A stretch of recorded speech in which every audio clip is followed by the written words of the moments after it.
May 26, 1940. The White House, Washington. Radio technicians adjusted microphones as President Franklin Roosevelt got ready to make one of the boldest statements in American history. His words would spread across a nation still fighting through the Great Depression, still recovering from unemployment that had hit cities and farms hard. "We must make 50,000 airplanes in the next 12 months, the president said. 50,000 warplanes to protect democracy itself. Across the Atlantic Ocean at the Reich Chancellery in Berlin, German military advisors read the transcripts of Roosevelt's speech. They looked at the numbers with a mix of amusement and doubt. When they gave the translation to Adolf Hitler, his advisors told them this was just American propaganda, nothing real. No country can make so many planes, they said. The Americans built less than 3,000 military planes last year. This is an impossible idea meant to scare us. Hitler agreed with their view. The numbers seemed to support their doubt. In 1939, America made just under 3,000 military planes. The factories were not ready.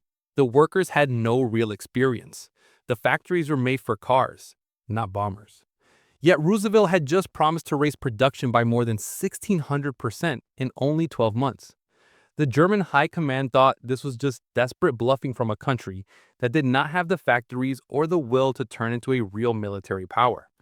What Hitler and his advisors did not know was that they were about to see the most amazing industrial effort in human history.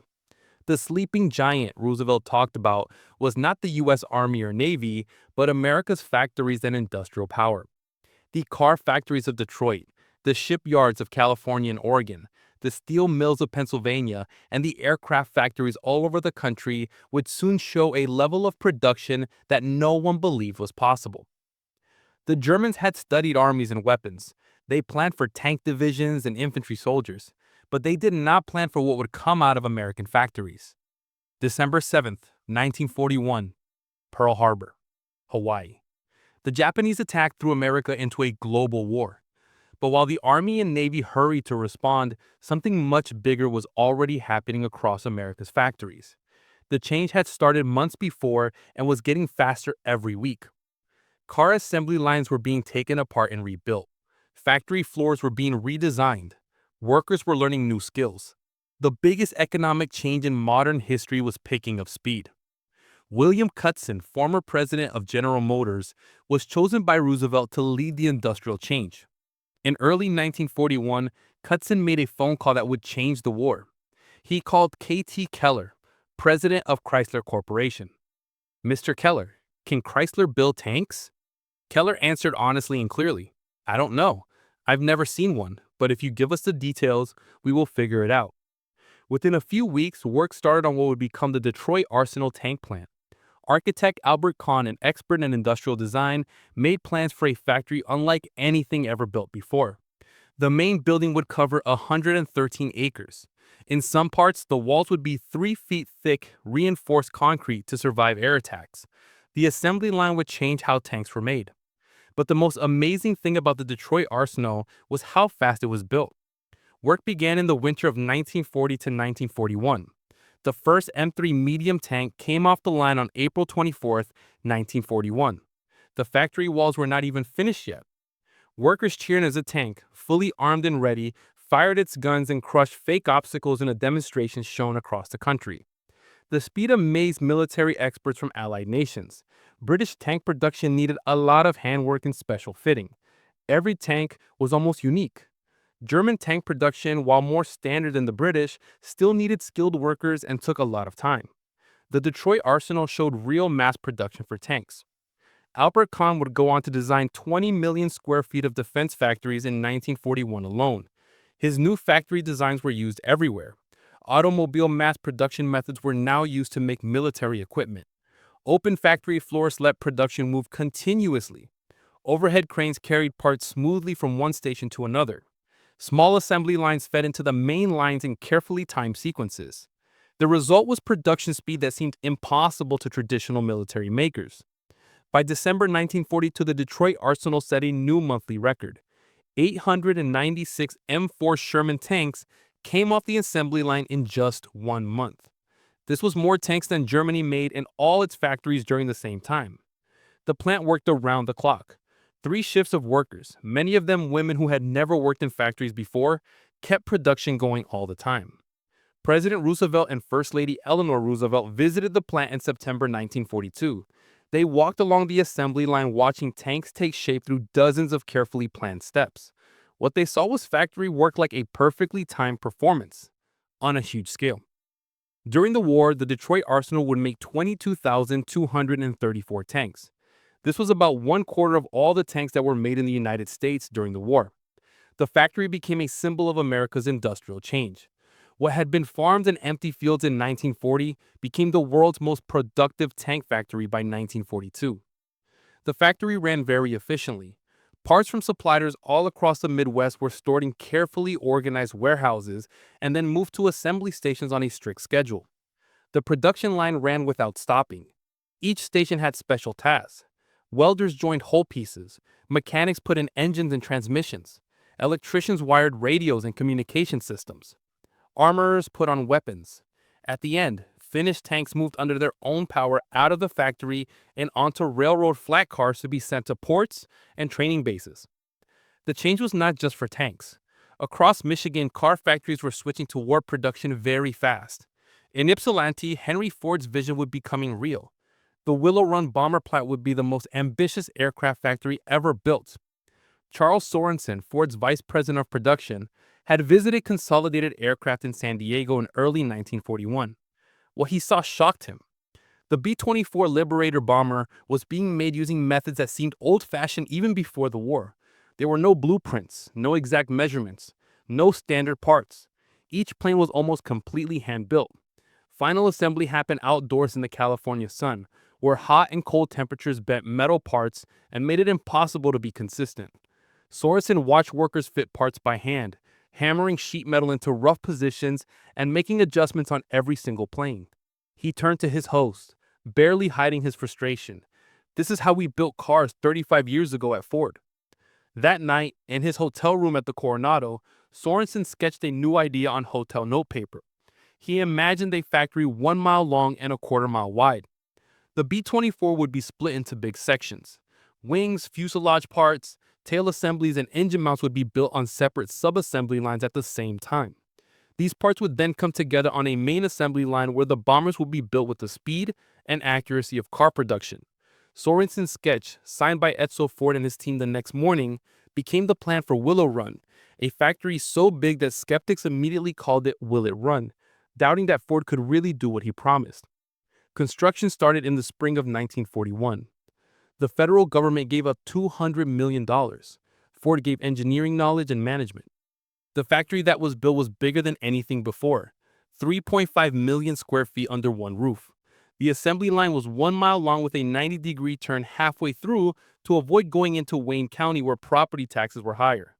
The L-shaped factory became the biggest indoor room in the world at that time. But building the factory was easier than learning how to make bombers. Ford's engineers found that making planes needed much more precise measurements than making cars. A car door off by 1/16 of an inch might not close well. A plane wing off by the same amount could cause deadly aerodynamic problems. The first year was very hard. In 1942, Willow Run made only 56 B-24 bombers. Critics immediately attacked. The factory had cost $200 million and employed 20,000 workers, but it made fewer bombers each month than the Consolidated San Diego plant had made before the war. Newspaper articles asked if mass production could really work for such complicated military planes. Some plane experts said that bombers needed skilled craftsmen, not assembly line workers. Ford's reputation was at risk. The company that had changed car production with the Model T and the moving assembly line was struggling on its biggest project. But Ford did not give up. Engineers redesigned jigs and fixtures. Workers got intense training. Production methods were improved by trial and error.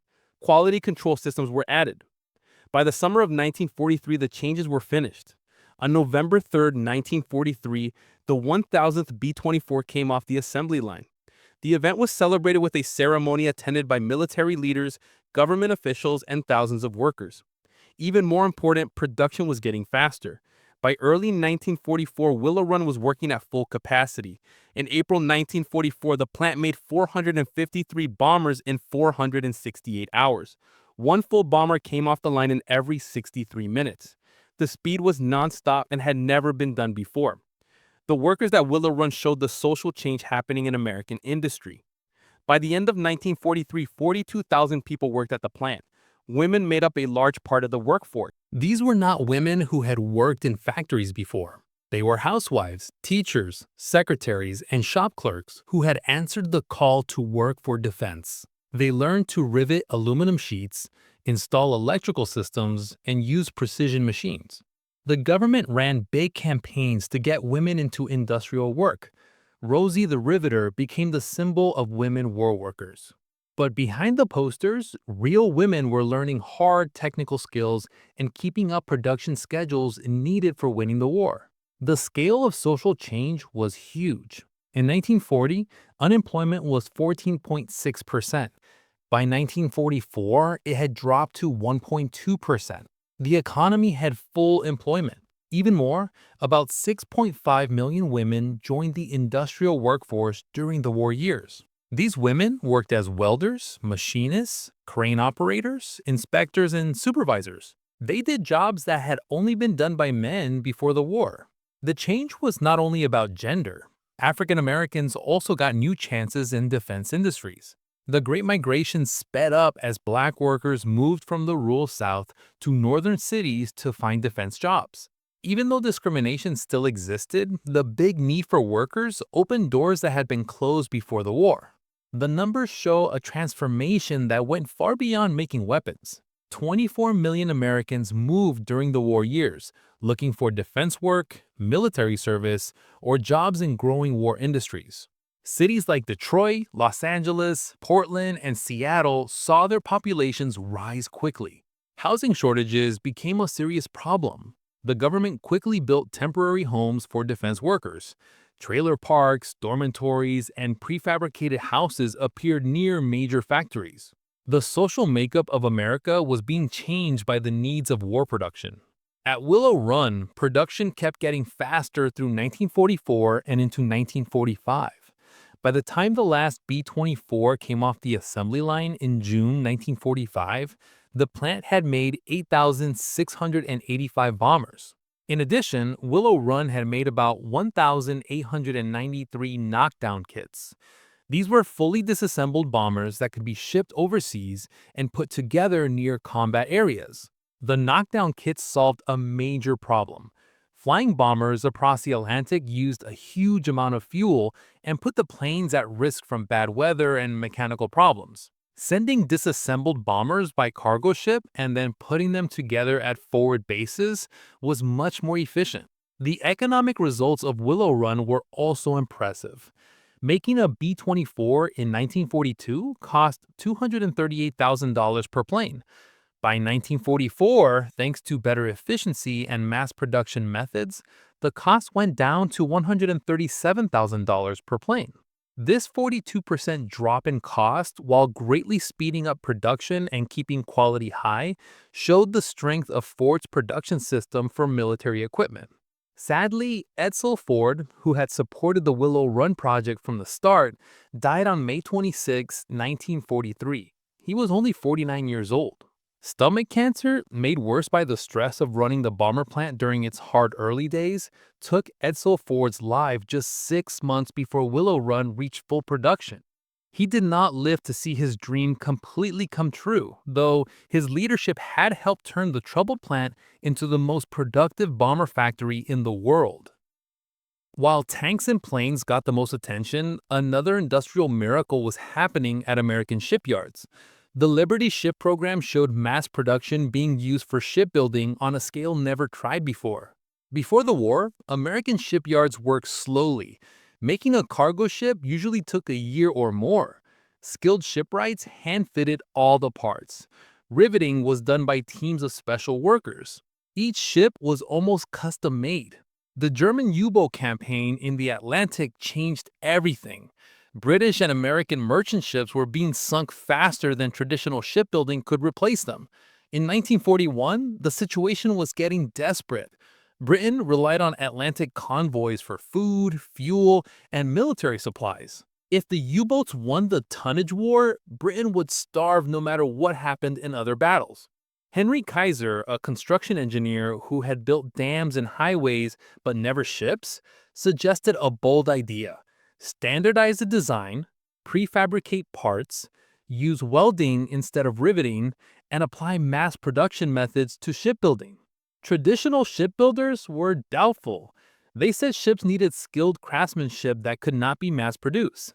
Kaiser disagreed. He thought that by breaking shipbuilding into standard steps, training workers for specific tasks, and putting prefabricated sections together carefully, production could be much faster.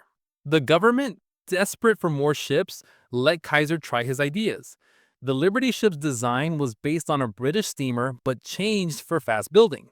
The ship was 441 feet long and 57 feet wide. It could carry 10,000 tons of cargo at 11 knots. The design was made simple on purpose.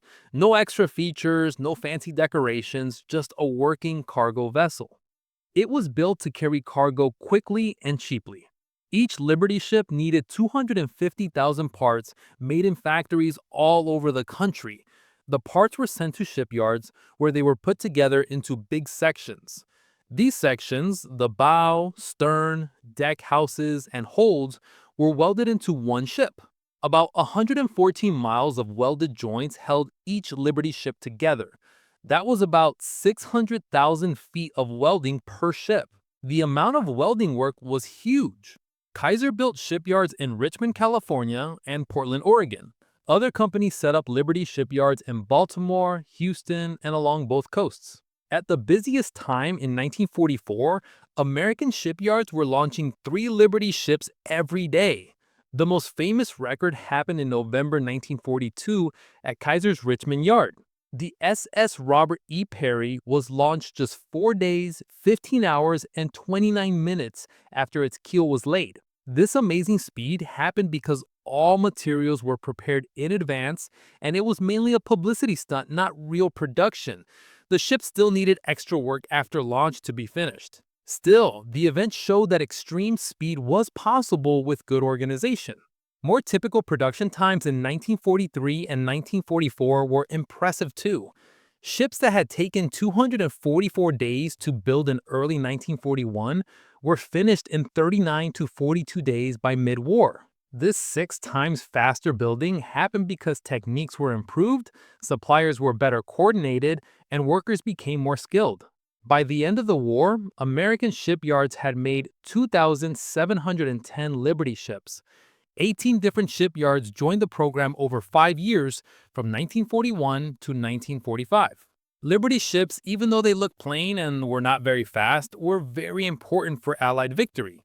They survived trips across the Atlantic in large numbers and helped Britain keep fighting. They carried vehicles, supplies, ammunition, and fuel that kept Allied armies moving in North Africa, Italy, and France. After the war, many Liberty ships kept working in merchant fleets around the world. Some stayed in use into the 1960s and 1970s. Their simple, strong construction proved very durable, but the most important thing was showing that even complicated products like ocean-going ships could be mass-produced by mostly unskilled workers if proper systems and organization were used. American shipbuilding during the war went far beyond just Liberty ships. In total, 5,776 merchant ships of all kinds were built. This included tankers for oil, troop transports, refrigerated cargo ships, and special vessels. At the same time, the U.S. Navy was building warships faster than ever before. Aircraft carriers, battleships, cruisers, destroyers, submarines, and smaller ships came out of naval shipyards constantly. American yards also made about 89,000 landing craft of different types. This included the famous Higgins boats that carried troops onto the beaches of Normandy. Andrew Higgins, a boat builder from New Orleans, had designed a shallow draft boat with a front ramp for use in Louisiana swamps and marshes. The military saw that this design, made bigger and armored, would be perfect for amphibious attacks. Higgins Industries would eventually make over 20,000 landing craft, helping Allied forces with amphibious operations. Industrial mobilization also included areas that got less attention but were as important. American factories made 193,000 artillery pieces during the war. These range from small anti-tank guns to huge howitzers. Producing 86,000 tanks was a massive increase from pre-war times, when American tank production had been almost nothing. 2 million Army trucks were built, giving American and Allied forces the mobility needed for fast operations once they landed in Europe. The Red Ball Express, the truck convoy system that supplied Allied armies moving across France in the summer and fall of 1944, relied completely on American-made trucks. The scale of American war production is even clearer when compared to enemy production. By 1944, American factories were making about two-thirds of all Allied military equipment. This meant that American factories were supplying not only US forces, but also big parts of the British, Soviet, French, and other Allied armies. Lend-Lease shipments sent American tanks, planes, trucks, and other supplies to Allied nations. The Soviet Union, while making a lot of its own equipment, still depended heavily on American trucks, food, and raw materials. Britain's industry was working at full capacity and was vulnerable to bombing, so it relied on American factories for many special items. American industry needed more than just building factories. It required unmatched coordination between the government and private companies. The War Production Board, started in January 1942, controlled how raw materials were used, set production priorities, and solved conflicts between competing needs. Steel, aluminum, copper, and rubber were given out based on military importance. Civilian production was limited or stopped completely for many products. Making cars for regular people ended in February 1942. The last civilian car came off assembly lines and would not be made again until after the war. Factories that had made refrigerators, washing machines, and other home goods changed to military production. The rationing system also affected civilians. Gasoline, meat, sugar, coffee, and many other items were limited to make sure the military had enough. The story of R.G. Leono shows the creative thinking that grew during mobilization. Leono was an inventor and maker of earth-moving equipment. Before the war, his company made innovative scrapers, dozers, and other heavy machines. During the war, Leono's factories made about 70% of all earth-moving equipment used by Allied forces. His inventions included huge scrapers that could move massive amounts of earth quickly, helping build airfields, roads, and fortifications fast. Leono had about 300 patents in his life, with 78 given during the war years alone. His machines were vital for military engineers building the infrastructure needed for modern mechanized warfare.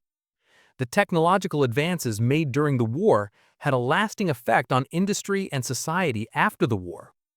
Synthetic rubber production grew quickly after Japan captured Southeast Asian rubber sources and became standard for car tires and many other uses. Radar technology, first invented by the British and improved through American mass production, changed aviation safety and weather forecasting. Advances in metallurgy, chemistry, and manufacturing methods made for the military found uses in everyday life. The proximity fuse, made to make anti-aircraft fire better by exploding shells near targets instead of needing a direct hit, was later used in industrial automation and control systems. Maybe the most important long-term effect was on management methods and organization skills. Coordinating huge industrial projects, linking complicated supply chains, and keeping quality control across thousands of factories taught lessons that shaped American business for many decades. The methods first used at Willow Run and the Detroit Arsenal became examples studied in business schools. Production management, inventory control, quality checks, and worker training developed during the war influenced all industries after the war. The size and difficulty of war production forced management improvements that might not have appeared for decades in normal times. The human side of mobilization was deep and lasting. Working in defense factories gave millions of Americans new skills, confidence, and goals. Women who had learned complex factory jobs during the war often found going back to only domestic life unsatisfying. While many women left factory work when men came home from military service, the experience showed abilities that could not be forgotten. The start of the women's movement in the 1960s and 1970s was partly planted in wartime factories, where women proved they could do any job if trained and given the chance. For African American workers, the war experience also changed lives. The Fair Employment Practices Committee, started by presidential order in 1941, made discrimination in defense jobs illegal. Even though enforcement was uneven and racism continued, the rule had been set. Black workers got skilled jobs, better pay, and union membership that had been denied before the war. Contributing to the war while still facing discrimination made demands for civil rights stronger. Veterans coming home from fighting fascism abroad were less willing to accept racial unfairness at home.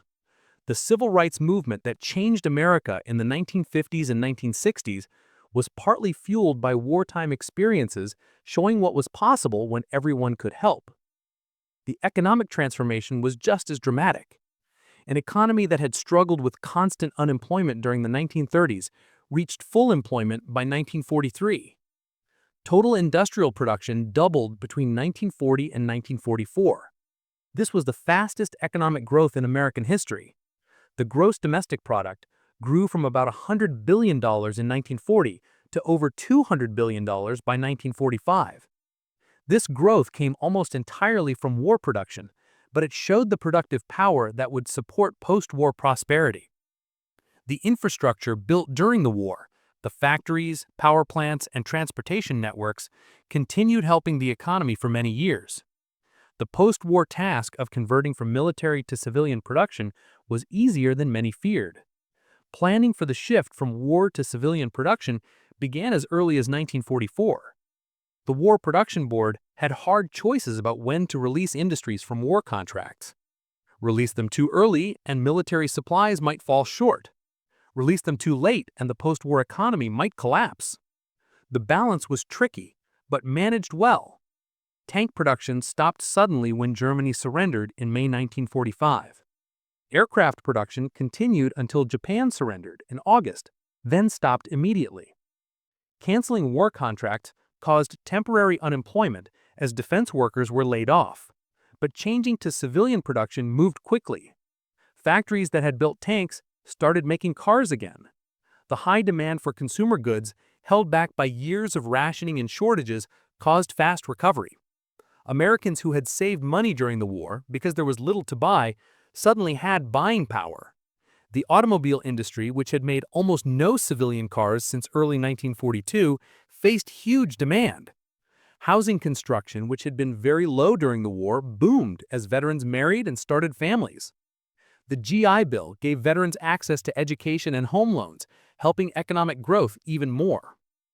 The global impact of American industrial strength shaped the post-war world.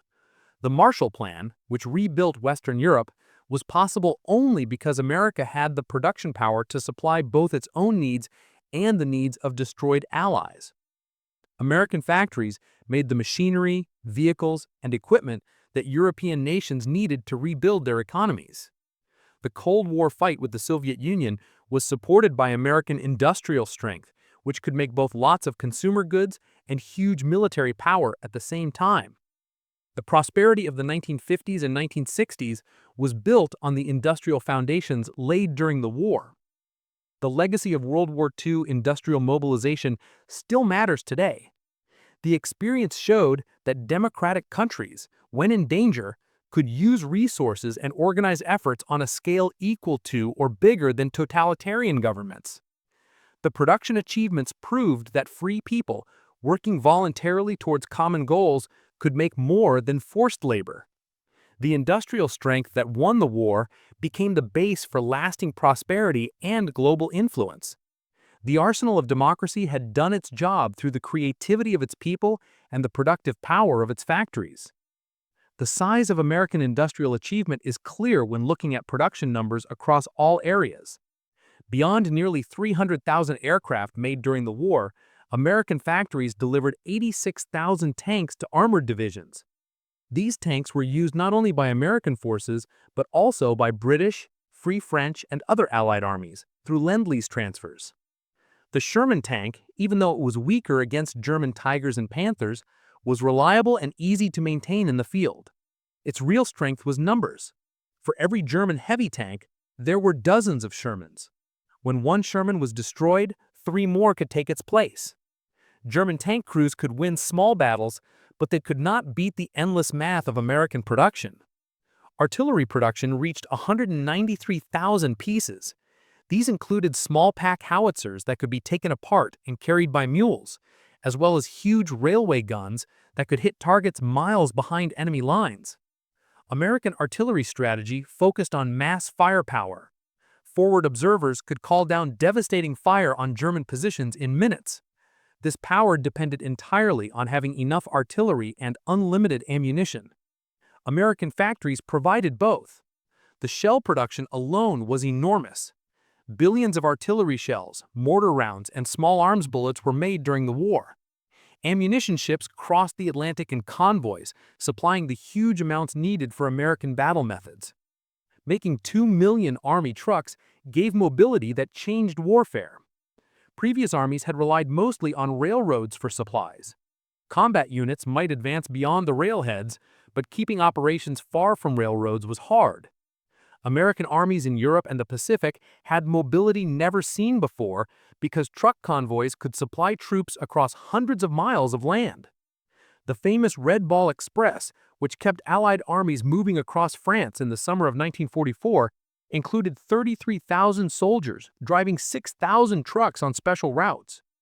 At its busiest, the Red Ball Express delivered 12,000 tons of supplies every day to frontline units. This huge supply success was only possible because American factories had made trucks in numbers that seemed too high until they were really needed. Small arms production matched the scale of big equipment. American factories made millions of M1 Garand rifles, M1 carbines, Thompson submachine guns, and Browning automatic rifles. These guns equipped not only American forces, but also Allied armies whose own factories could not make enough. The M1 Garand, adopted just before the war, gave American infantry a big advantage. It was the only semi-automatic rifle issued as a standard infantry weapon during the war.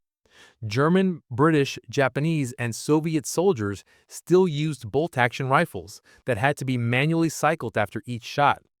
The Garand's 8-round clip and semi-automatic action gave much more firepower. General George Patton called it the greatest battle weapon ever made. But this technical advantage only mattered because American factories made enough Garands to arm every infantryman. Mobilization went beyond just military production. The nation's merchant marine grew a lot to carry war cargo and keep international trade running. In addition to the 2,710 Liberty ships, American shipyards made special ships, including 512 Faster Victory ships that could go 15 knots instead of Liberty ships' 11 knots. Tankers were built to carry oil from the US and the Caribbean to Europe and the Pacific. Without enough tankers, Allied mechanized armies could not move because of fuel shortages. T-2 tankers, built like Liberty ships, were made in large numbers. Refrigerated cargo ships carried food. Troop transports carried soldiers. Hospital ships took the wounded away. Each type of ship needed different designs and equipment, yet all were made in numbers big enough to meet growing needs. Aircraft production, nearly 300,000 planes, included an amazing variety. Heavy bombers like the B-17 Flying Fortress and B-24 Liberator conducted strategic bombing campaigns against Germany and Japan. Medium bombers like the B-25 Mitchell and A-20 Havoc helped ground forces and attacked tactical targets. Fighter aircraft, including the P-38 Lightning, P-47 Thunderbolt, and P-51 Mustang, provided air control and ground attack power. Naval aircraft flew from the quickly growing fleet of aircraft carriers. Transport planes like the C-47 Skytrain carried paratroopers into battle and supplied isolated units. Training planes taught hundreds of thousands of pilots the skills needed for combat. Each type of aircraft needed different tools, parts, and assembly methods. Yet the industry managed to make all these types at the same time, while constantly improving designs based on combat experience. Supplying raw materials to this huge industrial system was a huge challenge. Steel production grew to meet military needs while still supplying civilians. Alumina production increased a lot to give aircraft factories enough metal. Copper for electrical wiring became so rare that the government borrowed silver from the treasury to make electromagnets for uranium enrichment at Oak Ridge. Rubber supplies stopped when Japan took control of Southeast Asian sources. A desperate program to make synthetic rubber worked just in time to prevent serious shortages. By 1944, synthetic rubber production was higher than pre-war natural rubber imports. This single success showed American factories could adapt and innovate under pressure. The workers who made this production miracle came from unexpected places. Beyond women and minorities joining industrial work, teenagers left school to work in defense plants. Retirees returned to factories to give their skills and experience. Disabled workers got jobs that did not need heavy labor. The nation used every available worker because full production needed it. Training programs taught industrial skills to people who had never worked in factories before. High school students learned machine operation. Housewives learned welding. Farmers learned how to assemble aircraft. These programs worked because they were necessary. Victory depended on production, and production depended on enough trained workers. The work was hard and often dangerous.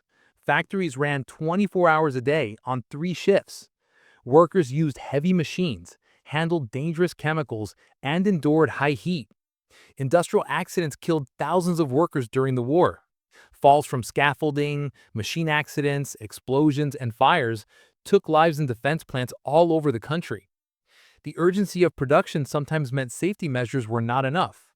Workers accepted the risks because they understood how important their work was.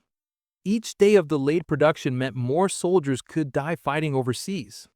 The workers in Detroit, Willow Run, and shipyards everywhere knew that their work directly affected whether their sons, husbands, and brothers would return home alive. This knowledge kept them going through long shifts, dangerous conditions, and personal sacrifices.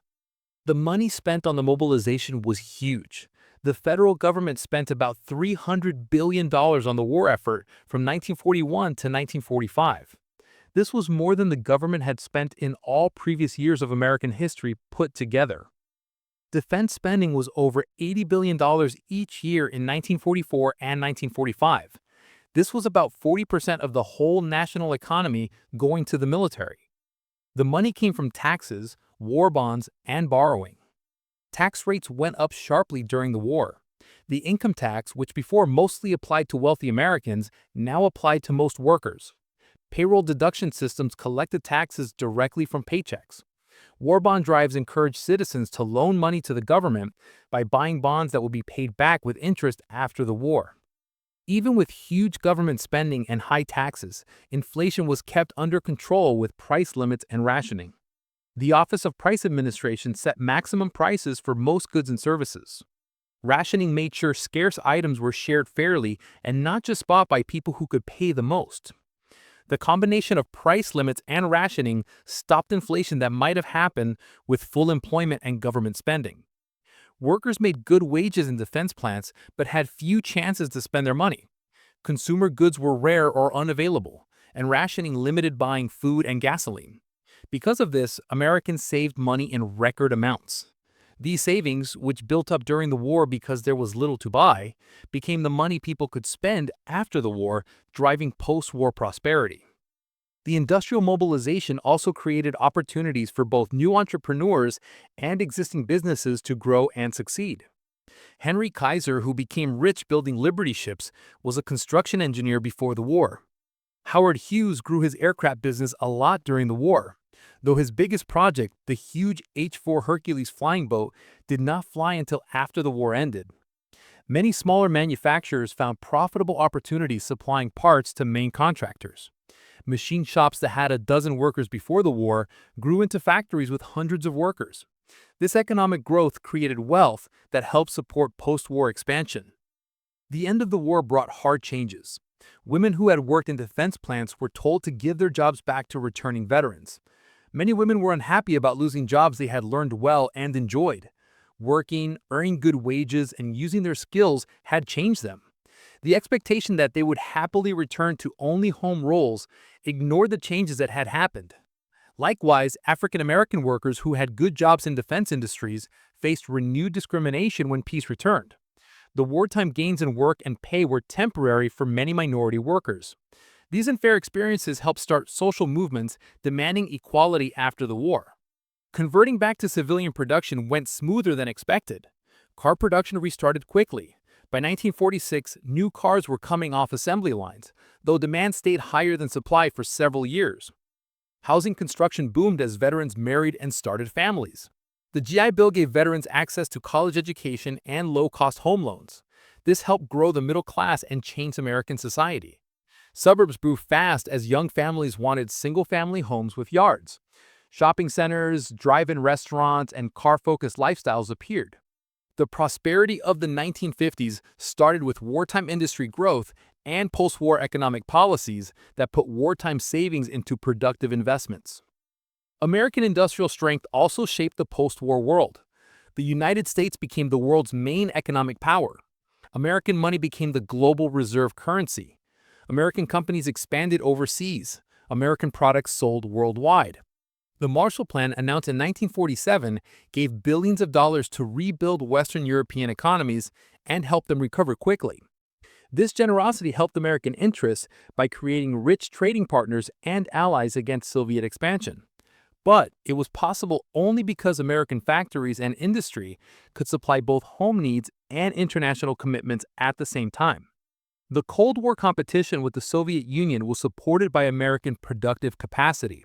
The huge military system kept after the war depended on industrial resources that could produce both consumer goods and military equipment. Soviet leaders knew they could not match American industrial strength. Their strategy focused on conventional armies and later nuclear weapons because they did not have the industrial depth to compete in everything at the same time. American advantages during the Cold War rested on industrial foundations built in World War II. The lessons learned from mobilization shaped American business and government for many years. The experience showed that large-scale cooperation between government and private industry could achieve results impossible through just market forces alone. The techniques of program management, systems engineering, and large-scale coordination developed in the war were later used in post-war projects, including the Interstate Highway System, the space program, and major weapons programs. The ability to organize huge technical efforts became a lasting American strength. The technological advances made during wartime had big and lasting effects beyond military use. The proximity fuse, made to make anti-aircraft fire more effective, was a breakthrough in tiny electronics. Traditional anti-aircraft shells needed a direct hit or had to explode at a set altitude. The proximity fuse used a small radio transmitter and receiver inside the shell. When the shell came near an airplane, the reflected radio signal made it explode. This made anti-aircraft fire much more effective. The proximity fuse was so valuable that it was first used only over water, where failed shells could not be recovered and studied by the enemy. Later, proximity fuse shells were very effective against German infantry and armored units in the Battle of the Bulge. After the war, the tiny electronic technology from the proximity fuse was used in industrial controls, automation systems, and eventually helped create more advanced electronic devices. Radar technology, invented by the British before the war, was perfected and mass-produced using American industrial methods. Early radar systems were big, fragile, and hard to make. American engineers redesigned radar systems so they could be mass-produced while also improving how well they worked and how reliable they were. Radar was put on ships, planes, and ground stations. It let forces operate at night and in bad weather, which would have been impossible using only visual navigation. Radar could detect enemy planes and ships coming toward you. It helped guide interceptors to their targets.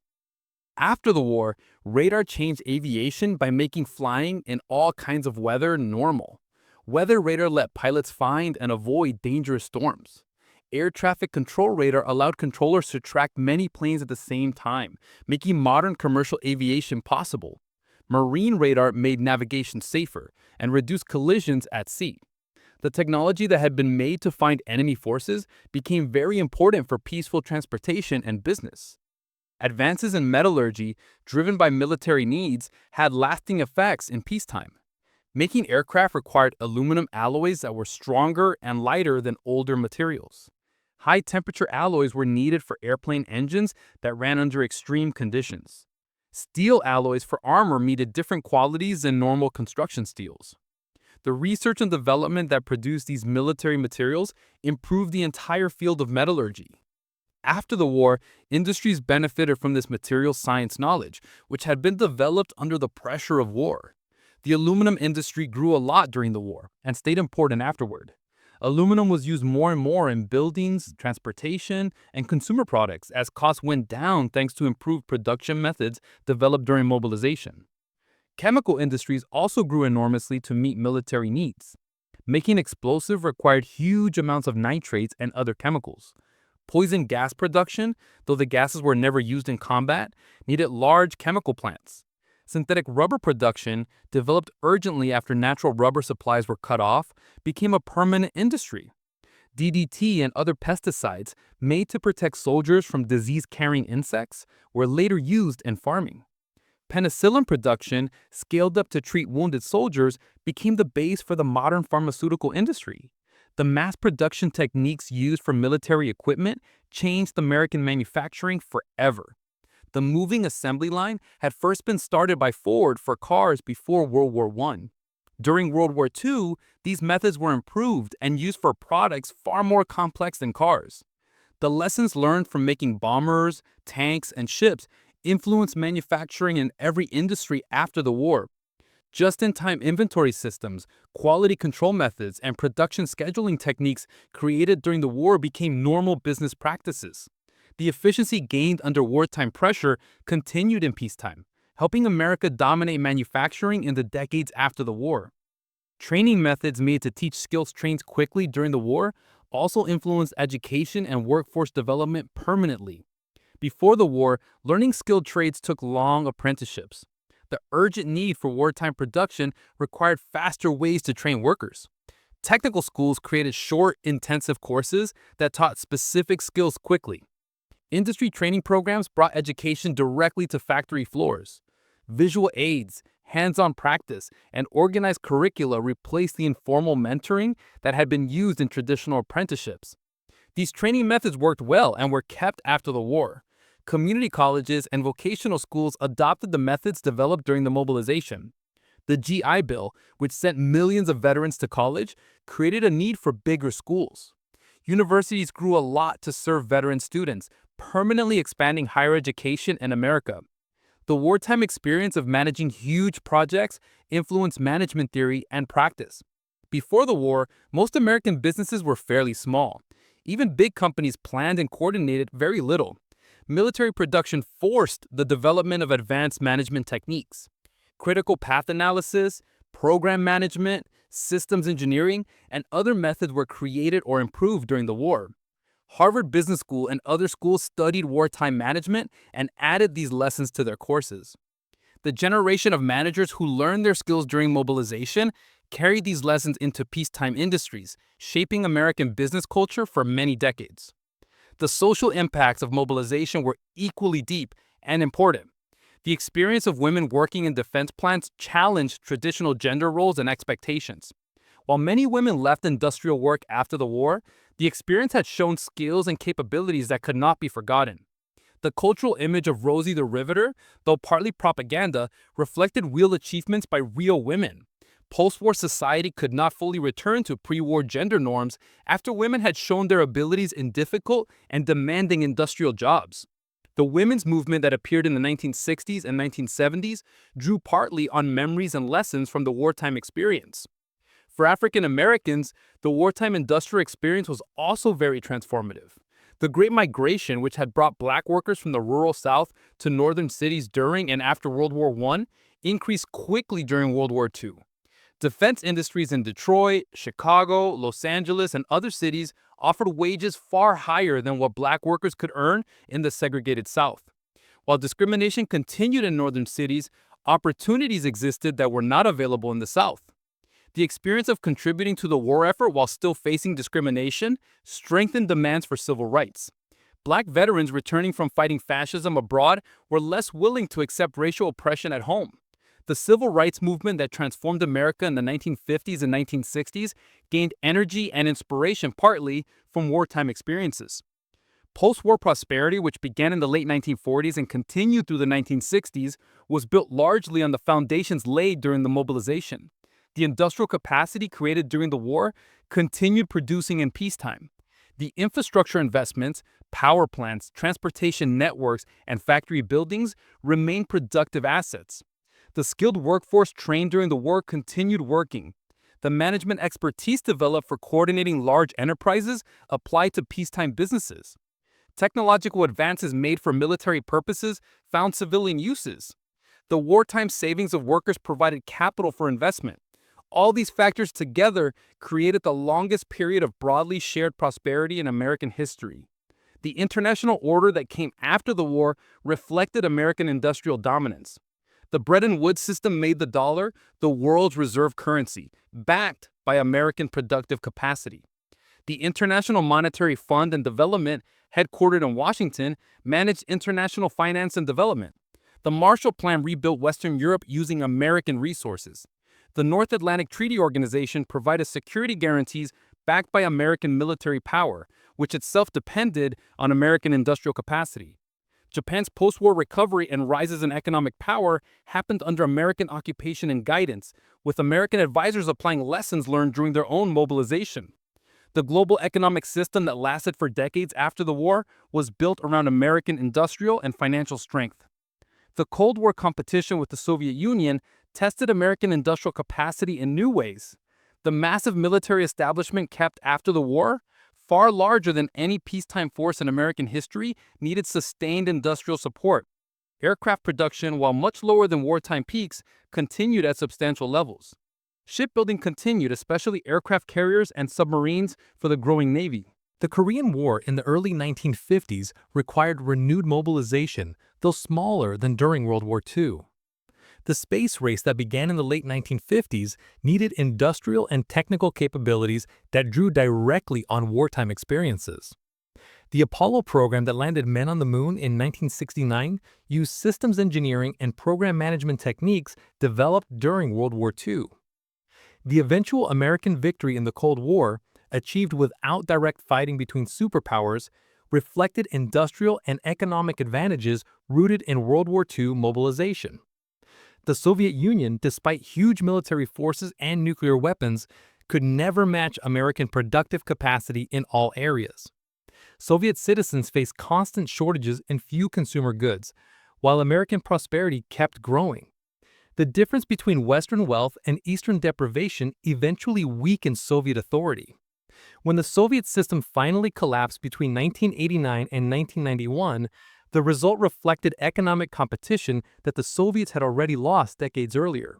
The long-term legacy of World War II industrial mobilization still affects America and the world today. The experience showed that free societies, when threatened, could organize and mobilize as effectively as totalitarian regimes. It proved that democratic government and market economies could support and even encourage large-scale coordinated efforts. It also showed that diversity could be a strength, not a weakness, as women and minorities played critical roles in production efforts. It revealed hidden abilities in ordinary people who accomplished amazing things when necessity demanded it. These lessons stayed important long after the war ended, shaping how America responded to later challenges and influencing national self-understanding. The factories have long since been changed to other uses or torn down. The Detroit Arsenal tank plant, after making tanks through the Korean War, eventually closed. Parts of the huge facility still stand, but tanks no longer come off assembly lines there. Willow Run made cars after the war, then parts for other manufacturers, and was finally torn down in recent years, even though people tried to save it as a historic site. The shipyards that launched thousands of Liberty ships closed as post-war demand for merchant shipping went down. The physical remains of the mobilization are mostly gone, but the achievement is still shown in statistics that amaze the imagination and in historical memory that remembers what was done. The final numbers show how big the achievement was. American factories produced about 295,959 military aircraft during the war. This was a jump from fewer than 3,000 planes in 1939 to more than 96,000 aircraft in 1944 alone. The change from Roosevelt's goal of 50,000 planes in 12 months to the actual result, which far surpassed even that high target, shows what a coordinated national effort could do. The sleeping giant had truly awakened, and its industrial strength was decisive in winning the war.